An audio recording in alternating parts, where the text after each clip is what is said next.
meals for today and every day is minced, of course. So today we're going to be cooking a simple seafood recipe, which is coconut salmon with a mango habanero sauce. So this recipe is very beginner friendly for both the mango habanero sauce and both the salmon. It's a great mixture between sweet, spicy, and savory. So go ahead and give this recipe a try, and of course if you like it and you like how it comes out, go ahead and give me a like, subscribe, and share if you're feeling generous. Without further ado, let's go ahead and get started. All right, so ingredients from left to right. We have some sweetened coconut flakes, we have a mango, we have some lemon juice, some light brown sugar. You can also use dark brown, honey, some ginger puree, coconut milk, oil. Today I'm using vegetable oil, some butter, some garlic. Sorry, it's the Goya brand. This is what I still had in my fridge, but after this, no more. Some salmon, and then a habanero pepper, of course. All right, so seasonings and spices and herbs from left to right. We have some Old Bay, we have some thyme, we have some adobo with Sazón, but this is the Badia brand. It's a brand that I got from my local market. Some garlic, we have some ground ginger, some white pepper, some onion, some fish seasoning, lemon pepper, allspice, and then black pepper. All right, so we have our array of seasonings. Like I always say, when in doubt, use about a half a tablespoon of each seasoning. So that's what I'm gonna do. I'm gonna put each and every one of these seasonings on our salmon.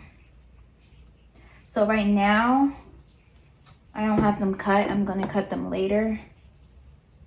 So I'm gonna cut them once they're cooked. I'm just gonna fry them just like this. I also wash them off camera, like I always say. If you don't see me cleaning meat or seafood on camera 10 times out of 10, what? I did it already, which I did, and I scaled the salmon as well. So I'm gonna come back to you after I'm done seasoning this, and we'll move on to the next step. All right, so I already seasoned my salmon, and now we're going to go ahead and finish it up and then go ahead and marinate it in the refrigerator for 20 to 25 minutes. So as I seasoned it, I went ahead and put it in a Ziploc baggie, and then I'm going to put 1 teaspoon of ginger, and then about 2 squirts or a tablespoon of lemon juice. And then I'm gonna close it up, shake it up a little bit so it's evenly distributed. And then, like I said, we're gonna put this in the refrigerator for about 20 to 25 minutes, and then soon we'll get to frying. All right, so while the salmon is marinating in the refrigerator, we're gonna go ahead and make our mango habanero sauce. So I already cut up and peeled my mango and washed it, of course, and put it in my blender. I washed my habanero, I'm gonna put that in. I'm gonna do about 2 teaspoons of lemon juice.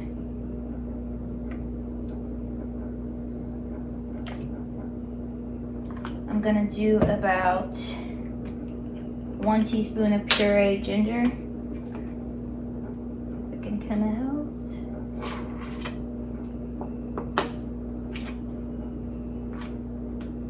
I'm just gonna squeeze the rest in here. It's not that much. All right, ginger's in.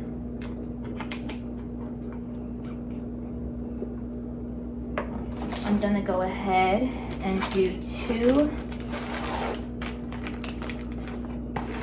teaspoons of brown sugar.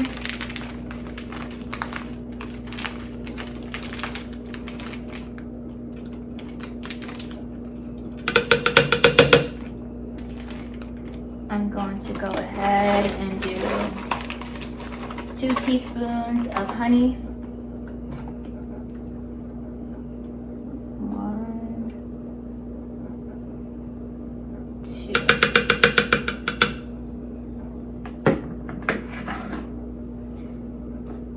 And a teaspoon of ground ginger.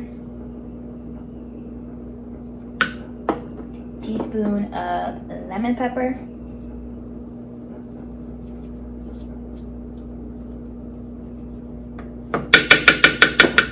Teaspoon of onion powder, and a teaspoon of garlic powder. So I'm gonna go ahead and blend all of this off camera and then show you what it should look like.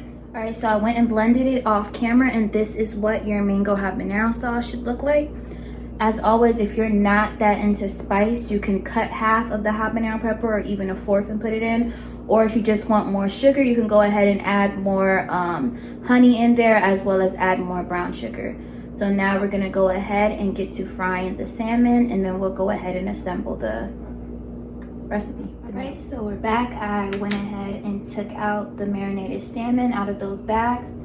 And then I went ahead and put about a quarter of the bag of the sweetened coconut flakes, and then I put a quarter of the can of coconut milk. We don't need that much coconut milk. We just need enough to dip and saturate the salmon so we can go ahead and put the flakes on. So what I'm gonna do is I'm gonna take my salmon. Probably should have got a bigger bowl, but it's fine. I'm gonna dip it in, flesh side in, skin side up. And then I'm gonna go ahead and put the flesh side down in the coconut flakes.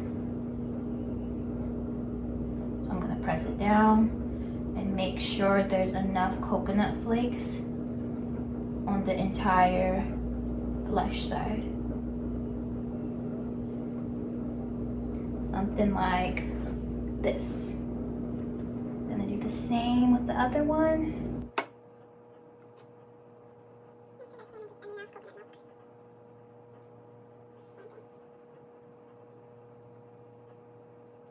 And now we are ready to go ahead and fry these babies up.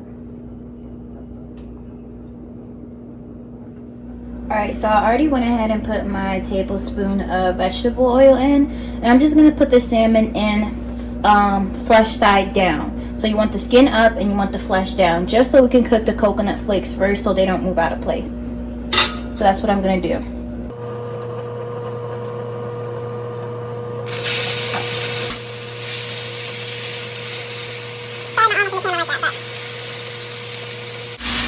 So the main thing to cooking salmon is looking at the color. So once we're cooking it, we don't want to see this fleshy pink color right here. We want to see that turn into like a light pink, whitish color. So that's how we're going to know it's cooked. So I'm going to go ahead and consistently flip this. So we're going to do 3 minutes on one side, 3 minutes on the other side, and I'm going to go ahead back and do 3 minutes on the flesh side once again. So after you do that, basically you're already done, and you can assemble your habanero sauce any way you want. You can make it a dipping sauce, you can spread it on top. What I'm going to do is go ahead and spread it on top, and that's pretty much it. So I'm going to go ahead and cook this off camera. Like I said, I'm going to do 3 minutes flesh down, skin side down 3 minutes, and then finish it off with another 3 minutes skin side down. All right, I will see you when I'm ready to assemble. So I wanted to come back and say that you want your heat on medium heat. So you want to get this little crispness, but you don't want it to be burnt. So make sure it's on medium heat when you do the 3 minutes on the flesh side and then the 3 minutes on the skin side. So your stove might be powerful enough, so you might not even have to go ahead and flip this over. But mine isn't that powerful, so I'm going to go ahead and flip this over again, and then I'll be done. Alright, so here is the final product. I'm serving this salmon with a side of cauliflower on top of a bed of homemade mashed potatoes. I went ahead and put the sauce on the side as well as on top. And that butter that I mentioned earlier in the ingredients is optional. You can go ahead and drizzle that on top before you drizzle your sauce. And that's just about it. So if you end up liking or trying this recipe, go ahead and give me a like, subscribe, and share. If you have any questions, go ahead and comment down below. But this is pretty much it. Thank you and see you next time.